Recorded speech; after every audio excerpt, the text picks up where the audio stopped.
CTV News at 5 with Hudson Mack.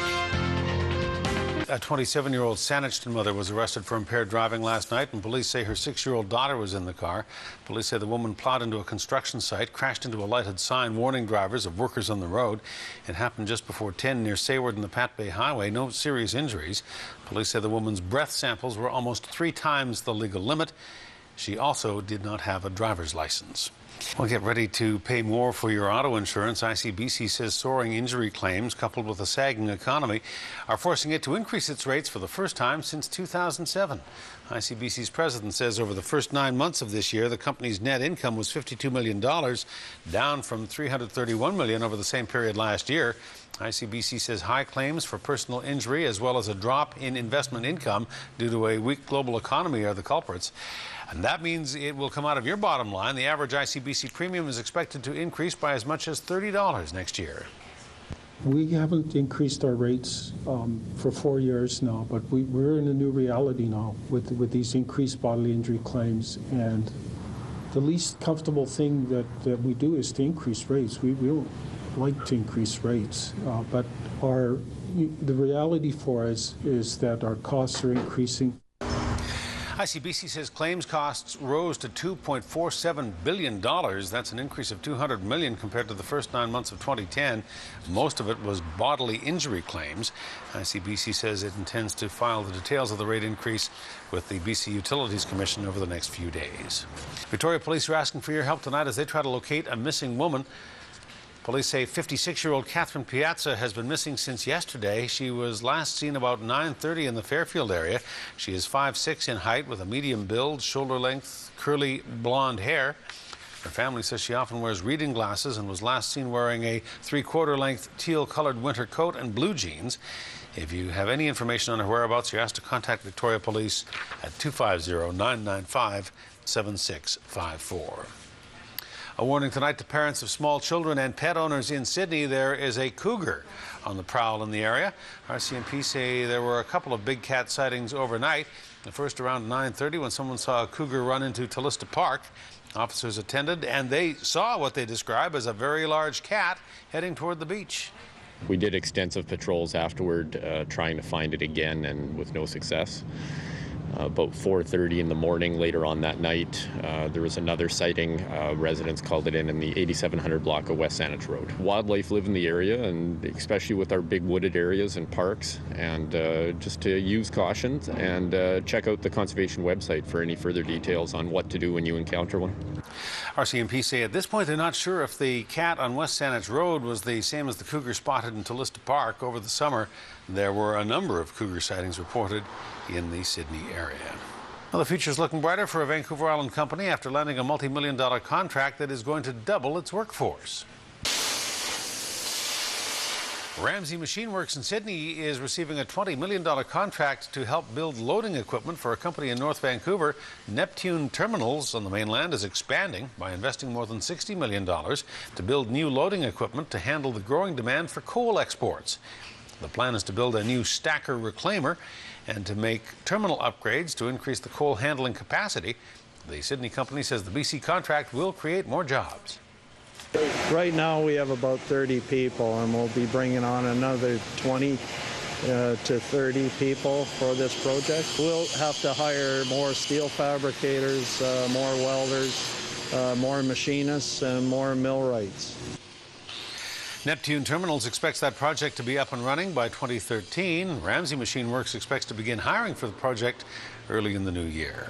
Now, the Super Bowls of Hope charity is breathing a sigh of relief tonight. The Fairmont Empress Hotel has torn up its $10,000 bill for hosting this year's event. The founder of the Super Bowls, former Victoria City Councillor Helen Hughes, says she was stunned when she got the bill in the mail after years of having the food and the space donated. The Empress says it told Hughes it was extending its support to other charities this year and could not sponsor Super Bowls entirely this year. Hughes has since met with hotel management and worked out a deal where the entire proceeds from the November 8th event will be donated to the Victoria Youth Empowerment Society. Hughes is putting the whole thing down to a misunderstanding. She says the Empress has helped Super Bowls raise nearly $500,000 over the past decade. Super Bowls of Hope raises money for at-risk street youth. Well, it is that time of year again. Victoria City staff are now reaping what they have sown. Red and white and pink, all the colors popping up in the Beacon Hill Park Nursery. City Park staff planted these poinsettias in July, and now the festive annuals are flourishing. Every year the plants are delivered to City Hall to help create the Council Chamber's poinsettia tree. Staff say the plants are very delicate and they do need special care. They require a bit of babying and some very serious decisions on when to put them into a different greenhouse because they have very specific light, humidity, and temperature requirements. So the last stage is in this greenhouse, and they come in here in October, where we have complete control specifically of the light, because they have to have at least 12 hours darkness in order to bloom like this. Poinsettias and Christmas decorations will be popping up all over this week. These ones from City Hall will be recycled and composted at the end of the season. And an unwanted cat in a yard in Saanich is on the lam tonight after attacking a dog and its owner. Saanich police say the claws came out on November 4th in the backyard of a woman's house in the 3900 block of Anton Street. A Great Pyrenees dog was playing outside when he saw the cat, decided to chase it. The cat attacked the dog, refusing to leave the yard, and then turned on the dog's owner. Apparently this small cat decided it wasn't going to flee, and it fought back and actually scratched up the face of the dog quite readily, and sent the dog away. At that point, the woman decided to intervene herself. She became involved, and subsequently she sustained some serious scratches to her arms and hands. When Saanich Pound officers arrived at the scene, the cat could not be found. No word if the dog intends to press charges, but we'll keep an eye on it for you. Some breaking labor relations news tonight, a developing story on the BC Teachers strike. The LRB has just ruled in favor of the BC Teachers Federation, dismissing an application made by the teachers' employers which would force them to write report cards.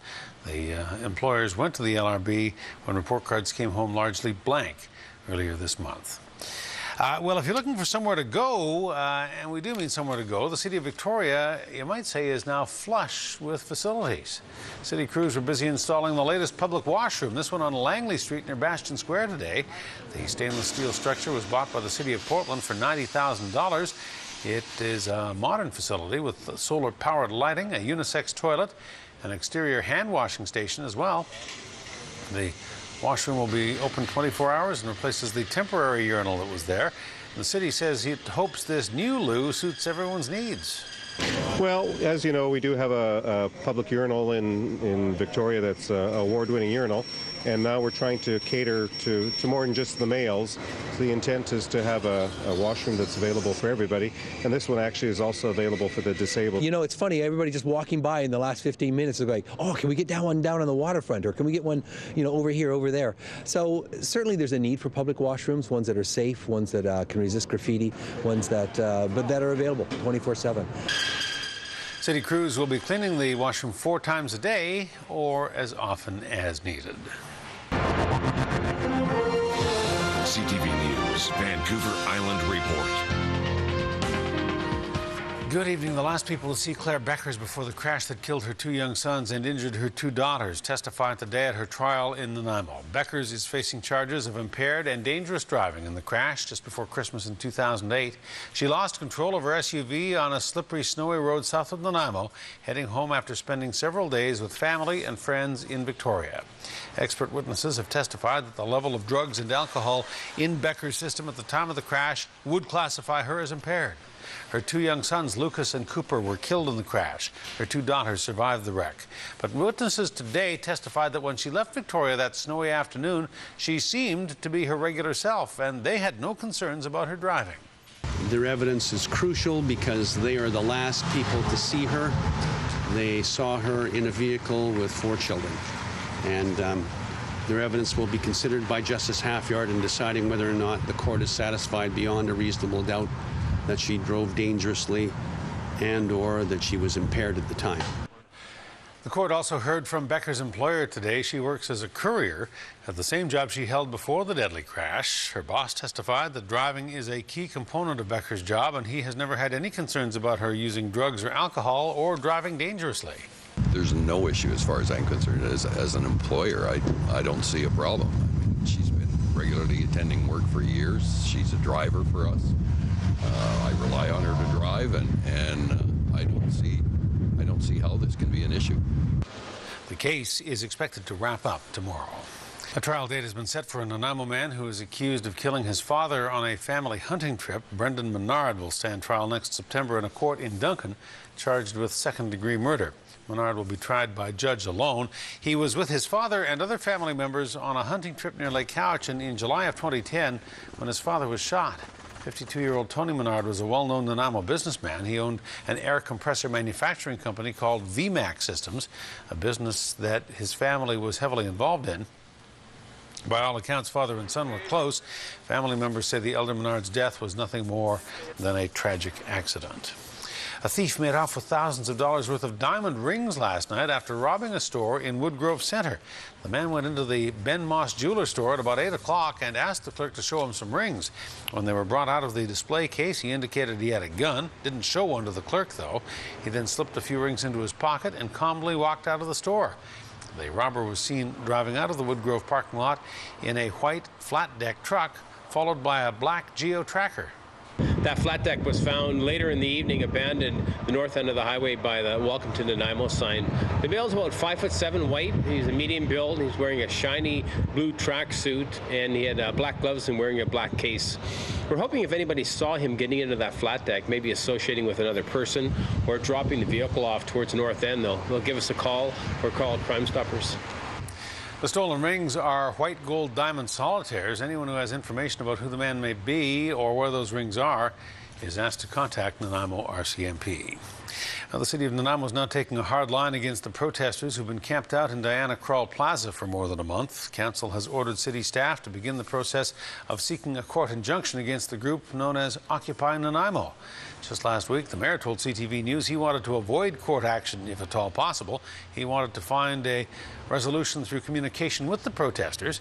But things have changed. The protesters are showing no sign of leaving, and local business owners are feeling the effect of the plaza occupation. The mayor says that has prompted the city to change its approach. If it's not resolved by 9 o'clock on December the 1st, then we will be going to the courts and looking for an injunction.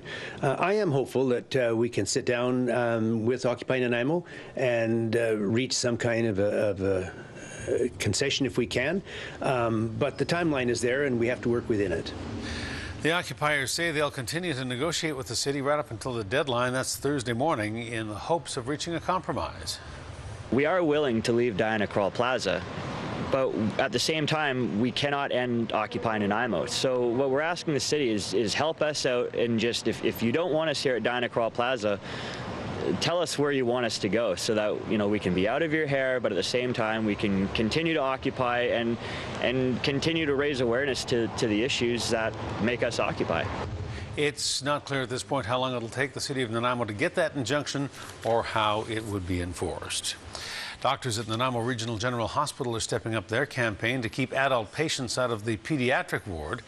They've started an online petition to be presented to the Vancouver Island Health Authority, demanding that the ward return to a children-only area.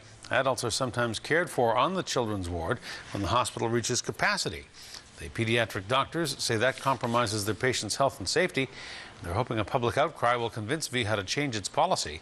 You'll find that petition online at change.org.